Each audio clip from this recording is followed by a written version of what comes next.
여기는 충청남도 예산군에 있는 수덕사입니다.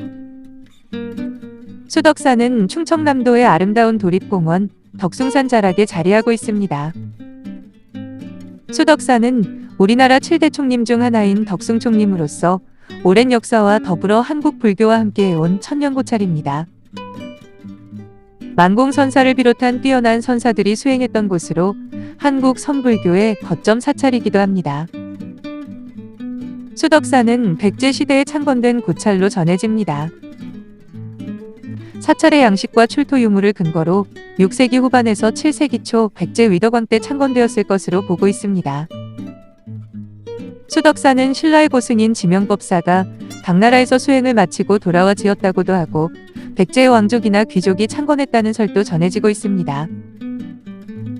수덕사는 고려시대에 들어와서 대대적인 중창이 이루어졌고 조선시대에는 억불 정책 속에서도 명맥을 유지하며 중요한 역할을 담당했습니다.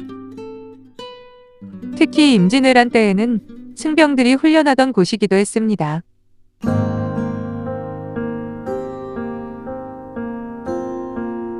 수덕사 경내로 들어가기 위해서는 선문, 일주문, 금강문, 천왕문 등 4개의 문을 지나가야 합니다. 선문은 수덕사 입구에 들어서면 가장 먼저 맞이하는 문으로 덕숭산 덕숭총림 수덕사라는 한글 현판이 걸려 있어 다른 사찰의 한자 현판과는 구분됩니다. 선문은 선을 수행하는 문으로 이곳을 지나면서 마음을 가다듬고 수행의 경지로 나아가는 것을 상징합니다. 일주문은 사찰의 첫 번째 문으로 속세와 불계의 경계를 상징합니다. 붉은 돌기둥 위에 맞배 지붕 구조이며 처마에 붉은 여의주를 물고 있는 4마리의 용이 조각되어 있습니다. 금강문은 보통 2명의 금강역사가 좌우에 위치하여 사찰을 수호하는 역할을 합니다. 금강처럼 굳건하고 강력한 힘으로 불법을 수호하고 사찰 내로 들어오는 악귀나 부정한 것을 막는다는 의미를 가지고 있습니다. 마지막으로 사천왕문은 동서남북 사방을 지키는 수호신인 사천왕상을 모신 문입니다. 각 천왕은 특정한 방위를 맡고 있으며 악귀를 밟고 위험 있는 모습으로 표현되어 있습니다.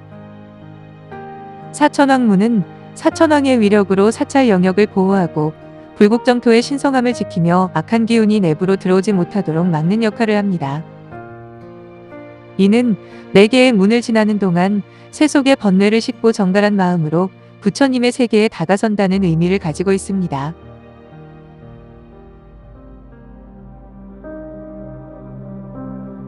수덕사는 근현대 한국 불교에서 여성 수행자들의 역할을 확대하고 비구니 스님들의 수행 문화를 정착시키는 데 크게 기여한 곳입니다.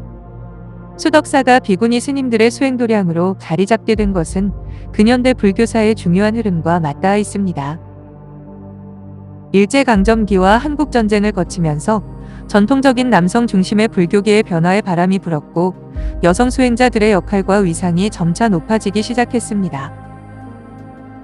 수덕사가 비구니 스님들의 수행 도량으로 자리 잡게 된 데는 만공선사의 영향이 컸습니다. 만공선사는 근대 한국 불교의 선풍을 드높인 대표적인 선사로 여성 수행자들의 수행에도 깊은 관심을 기울였습니다. 그는 수덕사의 견성함이라는 암자를 짓고 여성 수행자들이 편안하게 정진할 수 있도록 배려했습니다.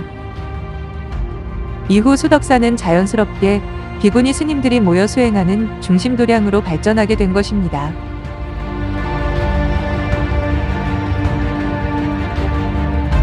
이 정각은 수덕사 대웅전으로 들어가기 위해 마지막으로 지나게 되는 황하정루입니다. 황하정루는 대웅전을 보호하고 사찰의 기세를 안정시키는 전이 누각입니다. 황하라는 이름은 덕숭총림 방장이었던 원담 스님이 지었습니다. 화는 부처님의 정신을, 하는 끊임없는 정진을 의미합니다. 부처님의 정신이 큰 강물처럼 끊임없이 흐르고 이어지기를 바라는 마음을 담고 있다고 합니다. 건물에는 황하정루와 선지종찰 수덕사, 수덕총림이라는 3개의 현판이 걸려 있는데 이 현판의 글씨는 모두 원담 스님의 친필입니다. 이는 수덕사에서 황하정루가 갖는 위상과 의미를 더욱 깊게 해줍니다.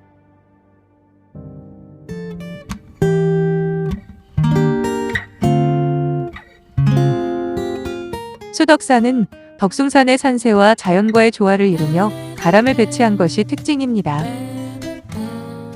완만한 경사면에 세 단의 석축을 쌓아 평탄한 공간을 조성하고 각 단의 주요 정각들을 배치했습니다. 가장 높은 곳에는 대웅전을 배치하여 웅장함과 신성함을 강조합니다. 대웅전을 중심으로 좌우에는 백년당과 청년당이라는 승방을 두고 있습니다. 수덕사는 국보인 대웅전을 비롯하여 3층 석탑 등 다양한 문화재들을 보유하고 있는 불교 문화유산의 보고입니다. 대웅전은 고려 충렬왕 때인 1308년에 건립된 것으로 추정하고 있습니다. 대웅전은 고려시대 후기의 목조 건축 양식을 잘 보여주는 건축물로 현재 국보로 지정되어 있습니다. 간결하면서도 웅장한 막대지봉과 섬세한 공포 구조는 한국 목조 건축의 아름다움을 잘 보여줍니다. 대웅전에는 아미타불을 중심으로 좌우에 관세음보살과 지장보살이 봉안되어 있습니다. 대웅전 앞에 서 있는 3층 석탑은 충청남도의 유형문화재로 통일신라 시대의 석탑으로 추정됩니다.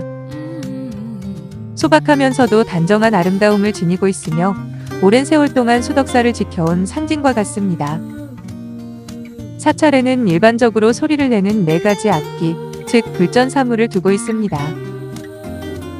불전사물은 법고, 범종, 목어, 운판을 이르는데 4가지 보물이라는 뜻에서 사보라고도 합니다.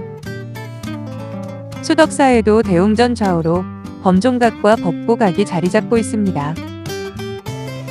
법고각에는 법고, 목어, 운판이 함께 봉안되어 있습니다. 법고는 축생의 고통을 구제하고 목어는 물속의 중생을, 운판은 하늘을 나는 중생을 제도한다는 의미를 담고 있습니다. 범종각에는 1973년에 조성된 무게 6,500근에 달하는 거대한 청동종이 걸려 있습니다. 한 번 울리면 그 소리가 30리 밖까지 퍼져나갈 정도로 웅장하며 중생을 깨우치고 해탈의 길로 인도하는 의미를 지닙니다. 일반적으로는 범종각에 불전사물을 함께 두는 경우가 많으나 수덕사에서는 별도의 정각에 봉안한 것이 특징입니다. 범종각과 법고각은 각각 웅장한 울림과 다채로운 상징성을 통해 사찰의 의례와 문화를 더욱 풍부하게 만들어줍니다.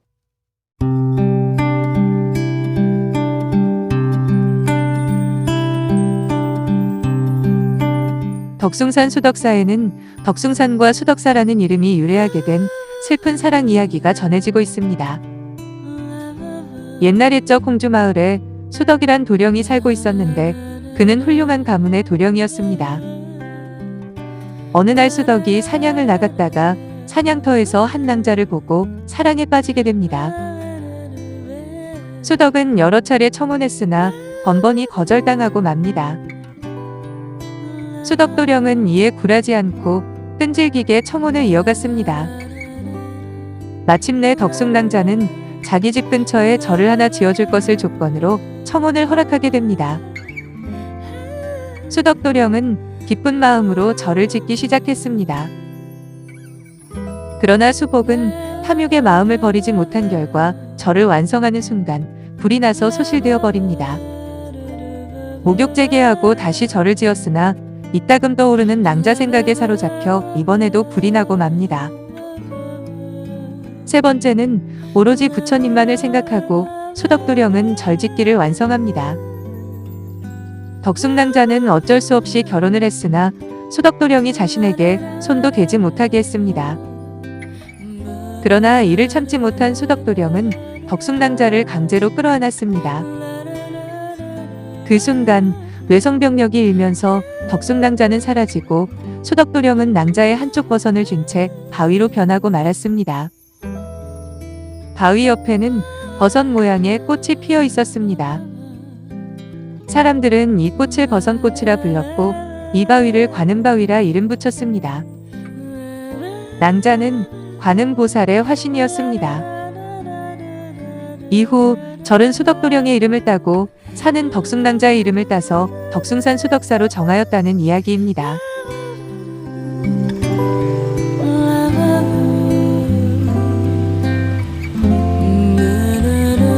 수덕사 뒤편의 덕숭산 등산로 초입에는 자연암벽의 내면에 불상을 새긴 사면석불이 자리하고 있습니다. 조성 시기에 대한 정확한 기록은 남아있지 않지만 건축 양식으로 보아 고려시대에 조성되었을 것으로 추정됩니다. 내면에 각각 다른 부처님을 조각한 것은 동서남북 사방의 모든 중생을 구제하고자 하는 대승불교의 정신을 상징합니다. 또 네 방향은 부처님의 사방정토를 상징하며 모든 방향으로 열려있는 불교의 개방적 세계관을 담고 있는 것이기도 합니다.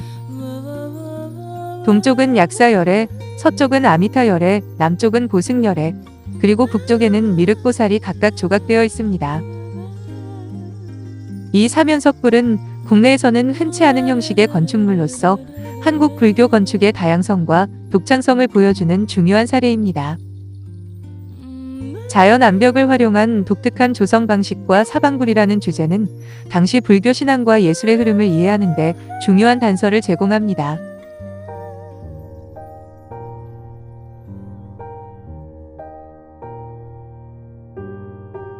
사천왕문을 나서기 직전 왼쪽에 보이는 아담한 이 건물은 만공기념관입니다. 만공기념관은 수덕사의 중흥을 이끈 만공선사의 업적과 정신을 기리기 위해 세워졌습니다. 만공선사는 한국 근현대 불교의 중흥을 이끈 대표적인 선승이자 독립운동가였습니다. 그는 스승인 경어 스님의 선지를 계승하여 화두를 보고 마음의 본질을 깨달아 나가는 선수행법, 간화선수행을 강조하며 한국 선불교의 선풍을 크게 일으켰습니다. 그는 수덕사를 중심으로 선원을 건립하고 후학을 양성하여 덕숭총림을 한국 불교의 중요한 수행도량으로 발전시켰습니다. 그 결과 보월, 해암, 전강 등 수많은 뛰어난 제자를 배출하여 한국 불교의 법맥을 이었습니다.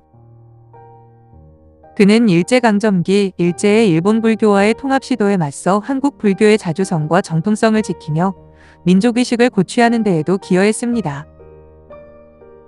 그리고 그는 오랜 역사를 가진 수덕사를 중창하여 한국 불교의 대표적인 사찰로 발전시켰습니다. 1931년에는 7층 석탑을 건립하기도 했습니다.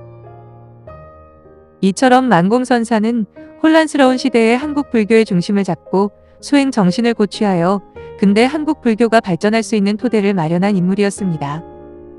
이처럼 수덕사는 오랜 역사와 아름다운 건축, 그리고 한국 불교계에서의 특별한 존재 가치를 간직한 곳으로 지금도 많은 사람들에게 깊은 감동과 깨달음을 주고 있습니다.